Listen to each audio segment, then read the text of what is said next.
বাড়ি ফেরা হবে, এটা নিতে হবে, কেউ নিয়ে যেতে হবে তোমাকে।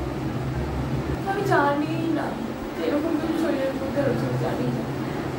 শুধু শুধু 80,000 টাকা চলে যাবে, আমি আর পারছি না নিতে, আমার বলেও যেতে পারছি না, আর পারছি না। আমার হাতটা কাটা দিচ্ছে, বিশ্বাস করে সব কথা। এটা কিন্তু এতটা দূর আসতে হচ্ছে, পারছি না কিছু বলতে।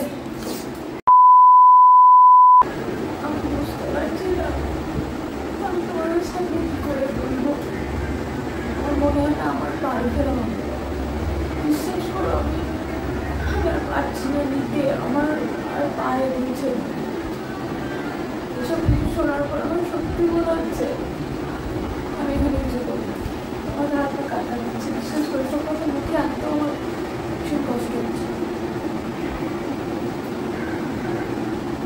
ভীষণ কষ্ট হচ্ছে। আমি বলেও যেতে পারছি না, আর পারছি না।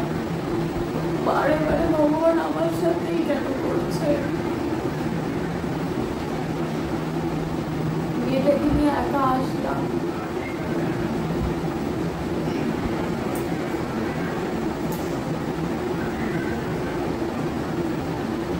বল না কোথায় আছে তোমার দুঃখের সময় যদি সামনা দেয়, সুখের সময় কাউকে পাশে পেয়ে লাভ কি। আমার ফ্যামিলি এরকমই, আমাদের কষ্টের সময় তো পাশে এসে দাঁড়াবে না, সুখের সময় সবাই চলে আসবে। এটা কিন্তু এতটা দূর আসতে হয়েছে, তখন বিপদ হবে, এরকম আমারও কিছু হবে, বুঝতে পারি, বিশ্বাস করো। আমি জানি না এরকম কিছু শরীরের মধ্যে রয়েছে, জানি না। আমার আর বাড়ি ফেরা হবে না গো। হাসতে ইচ্ছে করছে, শুধু তুমি বলছো যদি কিছু হয়ে যায়। এখান থেকে কিন্তু অ্যাম্বুলেন্স বা ফ্লাইটের কোনো ঝামেলা করবে না, কিন্তু হয় ফ্লাইটে করে আসবে, নাহলে ট্রেনে করে আসলে 2 দিন টাইম লেগে যাবে।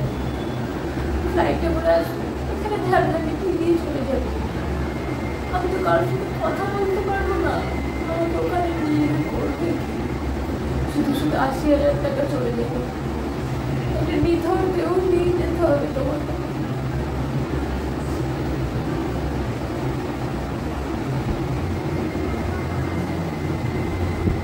সত্যি তো আমি চাইবো যে আমি যখন থাকবো না, আমার ওপরে 80,000 টাকা খরচা করুক, 80-1 লাখ টাকা বলো,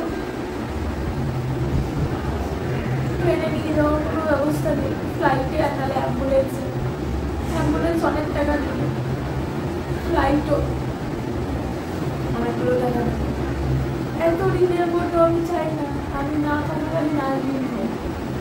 তুমি আসবে, এসে এখানে কিছু একটা করে দেবে, এখানে সমস্ত কাজ মিটিয়ে দেবে। আর আমার মেয়েটাকে দেখে আমার আরো ভালো লাগছে না, আমি আর দিতে পারছি না, বিশ্বাস করো, আমি আর দিতে পারছি না। টাকা বাঁচানোর জন্য ওই বাড়িটাতে থাকতাম, আমাদের ঘরকে এগুলো এই ঘরটা দিয়েছি, তাও 300 টাকা করে পার করি, 50 টাকা। ট্রেনের মধ্যে কিচ্ছু খাইনি, রাত্রিবেলা শুধু মানে 2 বার থাকতে হয়েছে ট্রেনে।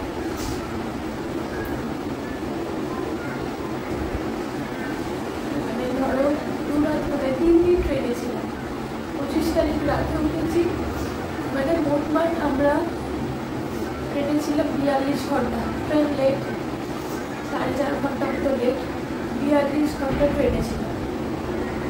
সেখানে যতটা পেয়েছি বাড়ির খাবার নিয়ে গেছি, আলু ভাজা নষ্ট হয়ে গেছে।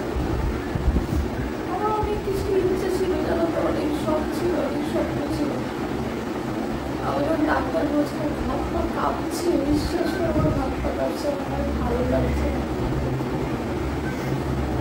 ভালো লাগছে।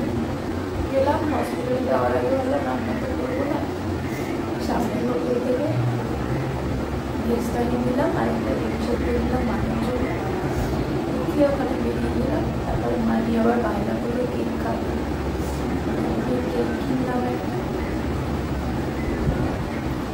গেলাম হাসতে হাসতে। আর কোনো ভিডিও করতে পারলাম না, কোনো কিছু ক্যাপচার করতে পারলাম না। তোমাদের ওদেরকে এত কথা বলবো ভেবেছিলাম, ভেবেছিলাম পায়জামা সে করবো, সবাইকে ঠিকঠাক কত জায়গায় করবো, শুনতে পাচ্ছিল দোলে আমরা খুব এনজয় করবো। ভালো লাগছে না, কেউ নেই আমার পাশে, কেউ কাউকে জড়িয়ে ধরবো, ভালো লাগছে।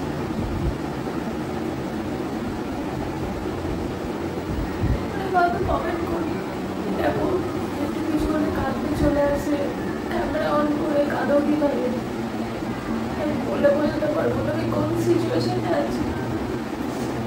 কেউ নেই আমাদের পাশে, বিশ্বাস করে।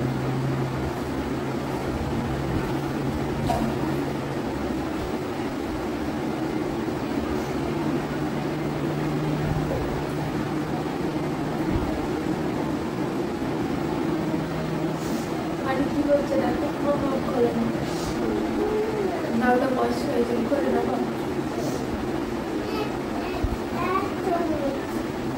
ধরে খাতে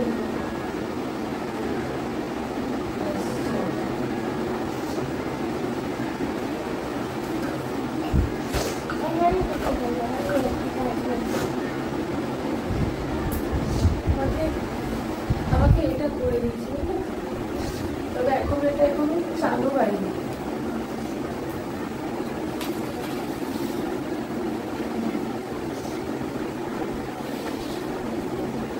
আয়ুষ্মান ভারত হেলথ অ্যাকাউন্ট এটা করে দিয়েছে, তবে এখনো চালু হয়নি।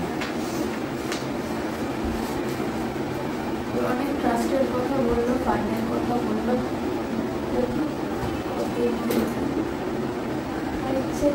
বিশ্বাস করার কিছু হচ্ছে না, চিঠের ফোনটা ইচ্ছে করছে না, পাঠায় আর পারছি না ঋণগ্রস্ত হতে, আর চোখে দেখতে পাচ্ছি না সূর্যকে ওই রকম কাজ করতে দেখতে, রাত দুটো তিনটে না খাওয়া না চা, লোনের জন্য চলে যেতে হচ্ছে না, আবার লোন নেবে, আবার কি করবে,